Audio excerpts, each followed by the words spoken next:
항상 돈을 잘 벌 수 있는 사람은 이 세상에 없습니다. 부자란 돈을 많이 버는 사람이 부자일까요? 그렇지 않습니다. 부자라는 거는 안녕하십니까? 저는 연세대학교 경제학부 한승구 교수입니다. 오늘 경제학으로 풀어보는 부자들의 DNA라는 주제로 여러분들과 같이 시간을 가져보려고 합니다. 첫 번째, 제가 질문을 하나 드려보겠습니다. 여러분, 워렌 버핏이라고 다 알고 계시죠? 1930년에 태어나셔서 지금 만으로 93세이시고요. 현재 재산이 얼마 전에 제가 체크를 해봤더니 145조 원이나 되신다고 합니다.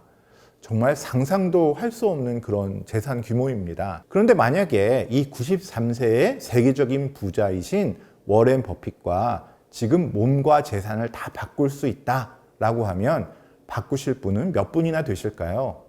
제가 주변에 물어보면 아무도 바꿀 생각이 없습니다. 이유는 간단하죠. 아니, 그렇게 부자이면 뭐합니까? 지금 93세이면 너무 나이가 먹어서 돈을 다 즐길 여유가 없는 것 아니겠습니까?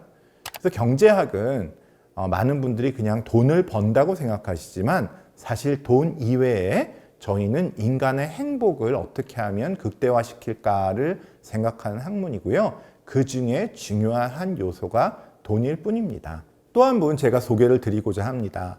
로널드 제임스 리드라는 어떤 이런 노인분이 계십니다.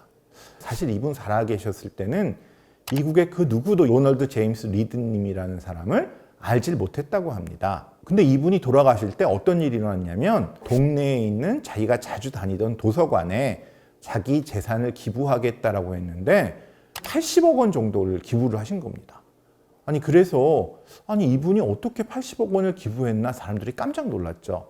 깜짝 놀랄 수밖에 없었던 거는 이분은 아주 가난한 농부의 집안에 태어나서 그 집안에 아무도 대학을 간 사람이 없고 본인도 대학을 가지 못하셨어요. 그래서 직업 평생 가진 거라고는 젊어서는 주유소에서 일을 하셨답니다. 그러다가 이제 나이가 드신 다음에는 백화점에 자벽부로 일을 했다고 합니다. 주유소나 백화점 자벽부로 일을 해서 어떻게 결국 100억 정도의 돈을 마련해서 20억 정도는 자기 가족에게 남겨주고 80억 원을 도서관에 기증을 했는데요. 이분이 어떻게 이게 가능하셨을까요? 이분은 92세까지 장수를 하시면서 평생 자기 수입이 많진 않지만 그 수입을 아껴가면서 저축을 하셨다고 합니다. 정기 예금도 들었지만 우량주에 투자를 하셨다고 합니다. 그러다 보니까 그 크지 않은 수입도 그 규모가 100억을 넘게 됐다라는 이야기죠. 그래서 제가 이 두 가지 사례를 말씀드린 것은요, 우리에게 가장 중요한 자산이 돈이다라고 생각하시면 그건 어쩌면 큰 오해일 수 있다는 겁니다.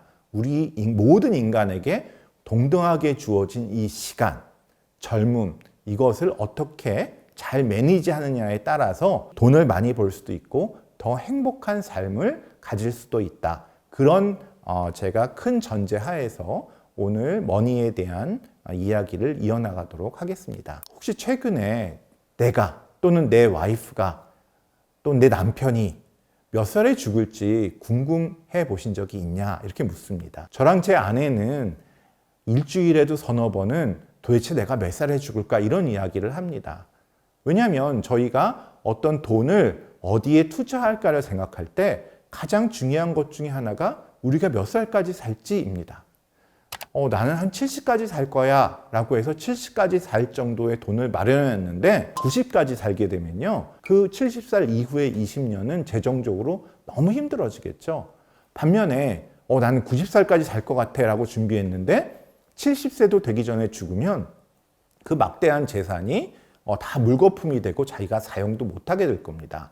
그래서 장기적인 투자를 할 때는 항상 내가 몇 살에 죽을지 이것이 가장 궁금해야 되는 사항이라고 생각합니다. 그래서 이걸 한번 생각을 반드시 하시고 모든 투자나 경제 행위를 하시는 것이 맞다고 생각되고요. 경제학에서는 라이프 사이클 이론이라고 합니다.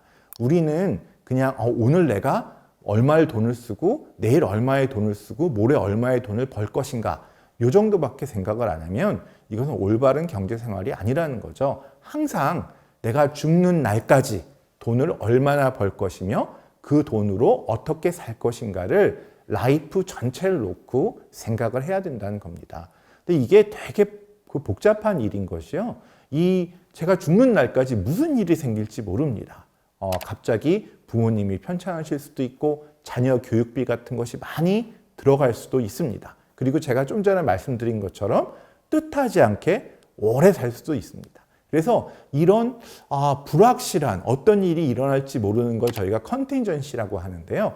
이런 컨틴전시 또는 경우의 수를 생각해서 그 각각의 어느 정도 대비하는 계획을 세우는 것이 경제학의 가장 중요한 메시지입니다. 그래서 경제학은 어떤 학문이냐면 당신이 버는 돈을 가지고 평생토록 어떻게 부족함 없이 규모 있게 잘 쓸 수 있는가를 알려주는 학문이라고 생각하셔야 오해가 없을 것 같습니다. 그래서 결국은 경제학이란 세밀한 계획을 세우는 학문이다라고 저는 결론을 내고 싶은데요. 저도 그렇고 여러분도 그렇고 고민이 많으시죠?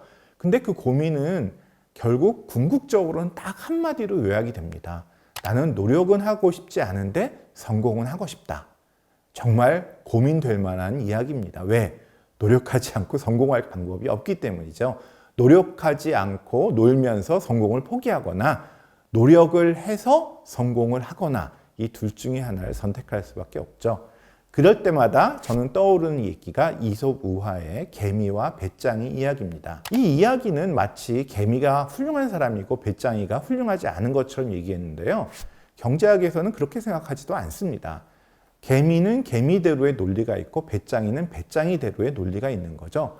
배짱이가 만약에 나는 인생의 계획이 늙어서 배부르게 살고 안락하게 사는 것보다는 이 젊음을 누리는 것이 좋다라고 만약에 배짱이가 생각했다면 배짱이 역시 경제학적으로 훌륭한 사람입니다. 그래서 뭐든지 자기가 가난해지는 계획을 세우고 가난해지면 그것 또한 훌륭한 경제학이다 라고 말씀드릴 수 있겠습니다. 오늘 제가 드리려는 말씀 중에 이게 또 키포인트가 될 것 같은데요. Offense gets the glory, but the defense gets the victory. 공격수가 모든 영광과 인기를 다 갖지만 사실 게임을 승리로 가져오는 것은 수비수의 역할이다라는 얘기죠. 사실 여러분 축구 선수 그러면 제일 먼저 떠오르는 게 우리나라의 손흥민 선수고 손흥민 선수도 당연히 공격수죠. 우리가 스포츠에서 인기 스타라고 하면 상대방을 공격하는 공격수들이라고 봐도 과언이 아닙니다. 그런데 이 공격수들이 꾸준히 점수를 내주면 참 좋을 거예요. 그렇지만 이 골이라는 거는 이렇게 자기가 원할 때 마음대로 들어가지 않고요. 상당 부분 운에 좌우됩니다. 짐작하셨겠지만 돈을 번다는 것은 공격입니다. 그리고 돈을 번다는 것은 운이 많이 좌우됩니다. 그런데 이 수비는 운도 작용하지만 운보다는 조직력과 연습을 통해서 우리가 향상시킬 수 있는 거다라는 얘기죠. 그래서 결국 그 부자란 무엇인가를 한번 생각해 보겠습니다. 부자란 돈을 많이 버는 사람이 부자일까요? 그렇지 않습니다. 부자라는 거는 돈을 많이 버는 사람도 아니고 저축을 많이 한 사람이 부자라는 것이 경제학적으로 올바른 정의입니다. 그런 의미에서 돈을 버는 것은 마음대로 되지 않더라도 절약을 열심히 해서 자기가 번 돈 이내에서 사용을 하고 그 나머지 돈을 계속 저축해 나간다면 누구나 노후에 부자가 될 수 있다. 이런 메시지를 드리고 싶습니다. 술, 담배가 건강에 나쁘죠? 그래서 술, 담배를 하지 말라는 얘기가 많은데요. 저는 거기에 하나를 더 보태고 싶어요. 술, 담배가 정말 돈이 많이 듭니다.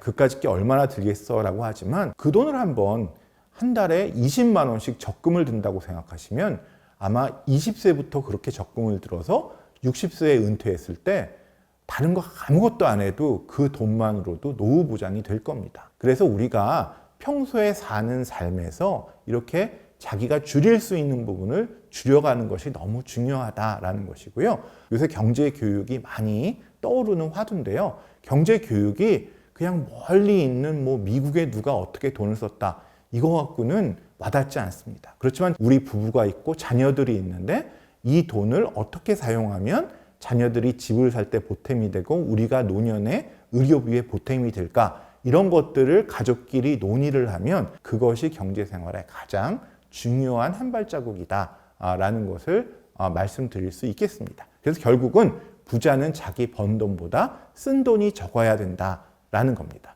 지금 얼마를 썼는지 아시는 분이 얼마나 될까 모르겠습니다. 저는 지금 25년 조금 넘게 결혼 생활을 하고 있는데요. 저희 부부는 결혼하자마자부터 가계부를 쓰자고 해서 지금 저희 엑셀 파일을 보시면 25년간 인원 한 장 쓴 것을 다 담아두고 있습니다. 대신 이거 너무 부담이 되니까 어떤 식으로 했냐면 마음 놓고 쓰자라고 했습니다. 이렇게 쓰다 보니까 그걸 서로 관여하지 않더라도 이상하게 작년 5월보다 금년 5월에 지출이 너무 늘었다. 무슨 일인가? 라고 자꾸 살펴보게 됩니다. 많은 사람들이 가계부를 적지도 않으면서 나는 정말 아껴 살아 라고 하는데 막상 가계부를 적고 나면 내가 이렇게 줄일 곳이 많구나 라는 것을 깨달을 수 있는 거죠. 그래서 자기 자신이 착각을 하는 것이 사실은 경제학에서 제일 두려워하는 겁니다. 그래서 가족 모두가 가계부를 적으면서 경제 개념을 쌓아가는 것이 중요하다는 것이고요. 앞에도 잠깐 말씀드렸지만 이 소득과 지출의 관계를 보면요. 소득은 파도입니다. 이렇게 파도처럼 넘실대는 불규칙한 소득을 가지고 우리가 평생 일정한 지출을 성공적으로 해나갈 수 있게 하는 것, 이것이 경제학적으로 가장 중요한 우리의 경제 목표라고 보시면 되겠습니다. 총균세라는 다이아몬드 교수님의 책을 제가 감명 깊게 읽은 적이 있는데요. 경제학자로서 가장 기억에 남는 것 중에 하나가 이 질문이었습니다. 이 세상에 많은 음식물들이 있는데 그런데 왜 하필이면 거의 모든 인류가 쌀하고 밀을 주식으로 삼고 있을까요? 총균세에서는 쌀하고 밀이 선택된 데에는 이 쌀과 밀의 보존성이 아주 중요한 요소였다라는 얘기가 나옵니다. 이게 왜 중요하냐면 원시 인간들이 살 때 사냥을 하거나 아니면 곡물을 채취할 때 매일매일 먹을거리가 생긴다는 보장이 없는 거예요. 그래서 사냥을 하는 사람들은 어떤 때는 매일 막 멧돼지를 서너 마리씩 잡다가도 한 달 동안 멧돼지가 한 마리도 안 잡힐 수 있습니다. 반면에 쌀과 밀은 일단 한번 수확을 해놓으면 그것이 보존기간이 1년이 넘어가기 때문에 잘 남겨뒀다가 계획을 세워서 먹을 수 있다는 겁니다. 그래서 경제학에서 여러분들이 금융이 되게 중요하다고 생각하시는데요. 금융의 역할은 뭐냐? 이게 돈을 벌기 위해서 금융하고 주식을 투자하는 것이 아니라 나의 소득이 많았을 때 조금 떼어내서 저축을 했다가 나중에 시기가 좋지 않아서 흉년이 들어서 또는 소득이 발생하지 않는 기간 동안 가족이 삶을 영위할 수 있는 이런 방법을 찾는 것이 금융이고, 이 금융은 마치 우리 집에 있는 냉장고와 같은, 그래서 장을 일주일에 한 번만 먹어도 일주일 내내 먹을 수 있는 겁니다. 그래서 이런 개념으로 우리가 경제, 부에 대한 접근을 해가시면 막연히 내가 어떻게 일확천금을 벌 수 있지, 어떻게 주식 투자를 해야 되지 라고 생각하는 것보다 훨씬 답이 보이고 손에 잡히고 운에 좌우되기보다는 자기 계획에 의해서 안정적인 경제 생활이 가능해진다고 봅니다. 저도 경제학자지만 제가 무슨 투자를 해서 돈을 많이 벌고 이러지는 않았습니다. 참고로 말씀드리면 저는 제 와이프랑 상의해서 종신연금을 상당히 많이 들었거든요. 그래서 종신연금 아닌 것까지 포함하면 저희 부부가 한 10개 넘게 들은 것 같습니다. 뭔가 큰 돈은 아니지만 우리가 오래 살아도 그 연금 보험에 의해서 매달 나오는 돈으로 생활이 영위될 수 있도록 이제 이렇게 생각을 하고 있습니다. 그래서 어쨌든 이 소득에 대해서 생각을 해보도록 하겠습니다. 저는 소득 중에 근로소득이 정말 중요하다. 근로소득이 자기가 발생할 수 있는 한 근로소득을 포기해서는 안 된다라고 생각을 합니다. 옆에 집 아빠는 큰 빌딩이 있대. 근데 우리는 그냥 월급쟁이야 라고 하면 우리가 가난한 사람처럼 보이게 됩니다. 그런데 만약에 우리 집 아빠가 연봉이 5천만 원이다 라고 생각을 해보세요. 근데 지금 은행 이자가 2%라고 하면 이건 우리 아빠가 마치 25억짜리 정기예금이나 마찬가지라는 뜻이 됩니다. 그러면 우리 아버지는 어떤 의미에서 25억짜리 꼬마 빌딩이라는 얘기입니다. 그래서 아빠, 엄마 두 분이 다 꼬마 빌딩이면 사실은 옆에 한 50억짜리 빌딩이 있는 집이나 아빠, 엄마가 각각 5천만 원의 소득이 있는 우리 집이나 똑같은 부자라는 거죠.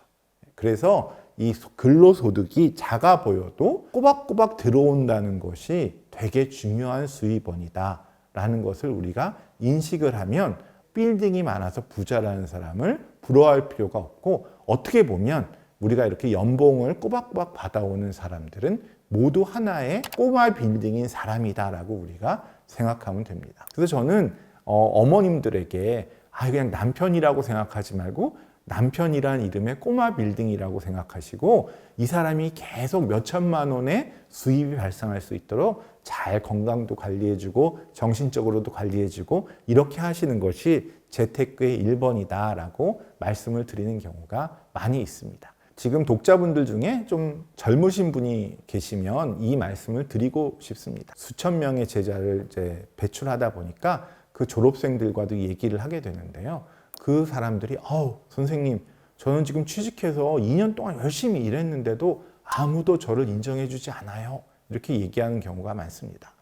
이해는 갑니다. 2년 동안 그 졸업생이 얼마나 열심히 오랫동안 하루도 쉬지 않고 노력을 했을까요? 하지만 제가 그 제자에게 해주는 말은 항상 같습니다. 최소한 10년 정도는 노력을 해봐라. 2년 전에 비해서는 너는 노력도 했고 능력도 늘어났지만 여전히 이 어떤 한 프로젝트를 성공시키려면 10가지 능력이 필요한데 넌 아직 8가지를 갖고 있지 않은 거죠. 결국은 능력이 하나도 없는 사람이나 10개 필요한데 9개 가진 사람이나 그 자기가 맡은 일을 성공시키지 못하는 건 똑같기 때문에 노력이 계속 들어가고 성과가 나오지 않지만 그 기간을 5년이 됐든 10년이 됐든 버텨내야지 그 다음에 성공이 온다라는 겁니다. 그래서 노력은 경사면처럼 계속 들어가지만 성공은 오랫동안 하나도 변함이 없다가 어느 순간에 마치 계단이 점프하듯이 성공이 다가오는 그런 것이 인간 세계에 참 많다고 생각이 됩니다. 그래서 이 오랜 세월을 견디고 자기가 기초를 마련하는 작업이 아주 중요하다. 돈을 버는 데서도 마찬가지입니다. 능력도 중요하지만 돈을 벌기 위해서는 종잣돈이 필요한 거죠.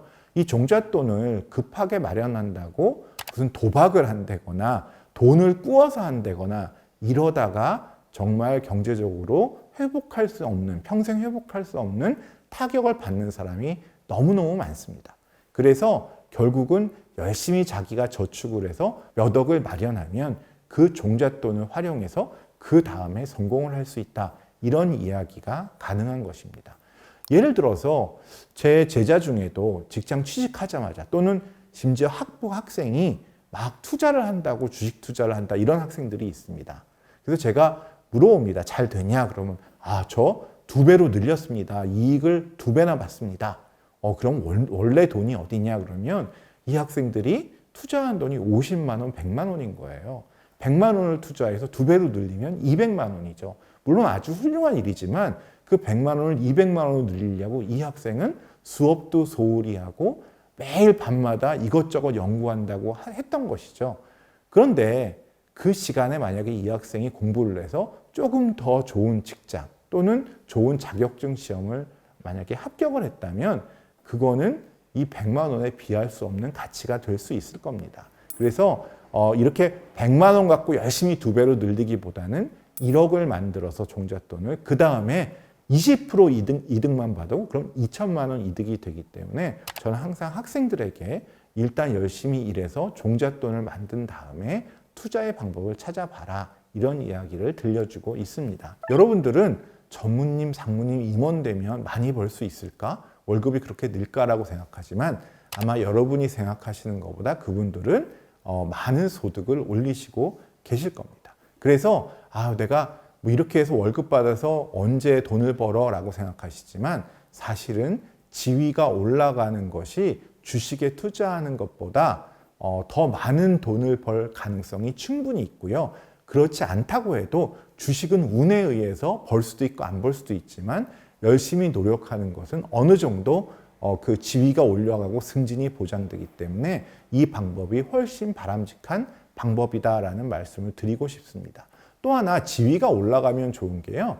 그 지위가 올라가기 전에는 저희가 많은 정보를 접할 수가 없습니다. 경제학에서 돈을 벌려면 운이 좋아야 되고요. 또 하나는 정보가 많아야 되는데 과장 때 또는 일반 사원 때 만나는 친구들과 나중에 임원이 되거나 높은 위치에 되었을 때 만나는 친구들로부터의 얻을 수 있는 정보가 확실히 다르겠죠. 제가 어디 책에서 읽어보니까 워렌 버핏도 지금 145조를 벌었지만 그거의 90% 이상이 60세 이후에 벌었다는 거예요. 그러니까 그 사람이 일단 몇 조를 가지고 있으면 그때부터는 정보도 많고 투자할 기회도 많기 때문에 더 돈을 벌기가 쉬워진다, 이런 거를 알 수가 있을 겁니다. 사람이 성공이나 돈을 버는데 제일 중요한 건 능력과 노력이겠지만 또 하나 그 못지않게 중요한 것이 있는데 바로 얼마나 위험을 감수할까 하는 것입니다. 그래서 저는 여러분에게 스스로를 한번 판단해 보시라는 얘기를 하고 싶습니다. 동전을 던져서 앞면이 나오면 여러분이 2억을 받고요. 뒷면이 나오면 한 푼도 받지 못하는 그런 게임이 있다고 해봅시다. 근데 이 게임을 주관하는 사람이 이 게임에 참여하고 싶으면 1억 원을 내고 참여하라 라고 하면 여러분은 참여하실까요? 아마 대부분의 분들은 1억을 놓치고 싶지 않아 라고 생각하실 거예요. 근데 너무 참여를 안 하니까 이 주관하는 사람이 8천만 원만 내고 참여해라 라고 하면 여러분은 참여하실까요? 아마 가족끼리 이걸 테스트해 보면 1억 원이라도 난 내고 하겠다라는 사람부터 1,000만 원 내라고 해도 이 경기 안 한다라는 사람이 있습니다. 이 액수가 큰 분은 위험을 감수해서 2억 원이라는 일확천금을 노려볼 수 있는 그런 감성이 있으신 분이고, 반면에 나는 1,000만 원을 내고라도 이 경기에 참여하지 않겠다라는 거는 도박성이 전혀 없고, 그러니까 위험을 감수하지 않으시려는 분이죠. 그래서 사실은 어떤 경제 계획, 투자 계획에 모든 사람을 위한 답이 있는 게 아닙니다. 정말 나는 1,000만 원 내고라도 이 동전 던지기에 참여를 못하겠다라는 분은 그분에 맞는 정기예금이나 연금 가입 같은 그런 상품을 해야 되고요. 아니면 나는 8천만 원을 내고라도 이 게임에 참여하겠다라는 그런 용기 있는 분들은 조금씩 저축하는 게 맞지 않으실 수 있겠죠. 그래서 여러분이 투자를 하기 위해서는 자기의 위험 감수성이 얼마인지를 한번 냉철하게 판단해 보시는 것이 좋을 것 같습니다. 저는 제 자신의 원칙이 하나 있는데요. 빚을 지면서는 정말 투자하지 않는다는 게 제 원칙이고요. 또 하나는 내 돈이라도 그 돈을 모두 잃으면 내가 밤에 밤잠을 못 잘 정도다라는 액수는 하지 않으려고 합니다. 그래서 저는 한 10% 조금 넘는 수준에서만 이제 주식에 투자를 하고 있는데요. 만약에 여러분들이 저처럼 좀 안정적이고 위험을 너무 테이크하지 않는 습성이라면 과도한 위험을 떠안는 투자보다는 오랜 시간을 두고 차근차근 투자하는 이런 방식을 택해 보시는 것이 좋다라는 겁니다. 마지막으로 경제의 시간이지만 결국은 모든 것이 마음에 달렸다라는 옛말이 있죠. 일체유심조라고. 결국 투자나 경제 생활의 성공 여부도 자기 자신에게 달린 면이 많이 있다라는 생각이 들어서 그 말씀으로 제가 마무리를 짓고자 합니다. 우리는 우리 몸이 자기 마음대로 컨트롤할 수 있다고 생각을 합니다. 숨을 5분 동안 참으면 죽는다고 했을 때 5분 동안 참으실 수 있나요? 여러분이 아무리 그렇게 해도 호흡하는 1분 정도 지나면 숨을 들이마시게 됩니다. 이 말은 뭐냐면 내 몸은 나의 것이고 내가 통제하겠다라는 그 자체도 착각일 수 있다는 거죠. 자기가 이렇게 경제 생활을 하겠다고 계획을 세워도 그거를 지키지 못하는데 그 이유는 그 계획이 잘못된 것이 아니라 우리 몸이 그 계획을 세운 나의 이 뇌를 따르지 않는 측면이 있다는 겁니다. 그래서 뭐든지 나 자신을 잘 컨트롤해서 자기가 세운 경제 계획을 잘 따라가도록 나 자신부터 하는, 그리고 꼭 내 경제 계획이 맞을라는 보장은 없기 때문에 가족끼리 다 어떤 경제 앞으로 미래 계획에 대해서 합의를 해서 그것을 잘 따르도록 하는 이런 끊임없는 노력, 어떻게 보면은 경제를 잘하기 위해서는 내 몸 안에서 일어나는 여러 가지 갈등 또는 가족들 안에 일어나는 갈등들을 잘 해소해서 경제계획 자체가 가족의 합의하에 잘 세워지고 또 나의 적성에 맞게 나의 몸이 따를 수 있을 수준으로 잘 세워지고 그것을 가장 잘 따를 수 있는 그런 공부를 하는 것도 중요하다는 생각이 듭니다. 그래서 일단 가끔 내가 누구인가, 내가 왜 내가 이렇게 옳다는 방향으로 가끔 가지 않는가라는 이런 공부를 하시면서 경제 계획을 세우고 그 경제 계획을 따라 하시면 아마도 높은 확률로 아까 제가 얘기한 평생 자기의 지출이 소득을 넘어서 필요한 물건을 사지 못하고 가족에게 필요한 일을 하지 못하는 이런 일이 발생 안 할 것이라고 보고요. 만약에 그런 일이 발생하더라도 그래, 나는 배짱이 계획을 세웠어. 나는 겨울에 춥기로 생각하고 여름에 논 거야 라고 스스로 납득될 수 있는 인생이 되지 않을까 생각합니다. 그래서 결국은 부자가 아니라 마음이 부자가 되고 모자름이 없는 그런 경제 생활을 할 수 있으시기를 바라면서 그것이 경제학 교과서에 나온 경제 생활이었다라는 것을 말씀드리면서 이상으로 강의를 마치고자 합니다. 오랜 기간 들어주셔서 감사합니다.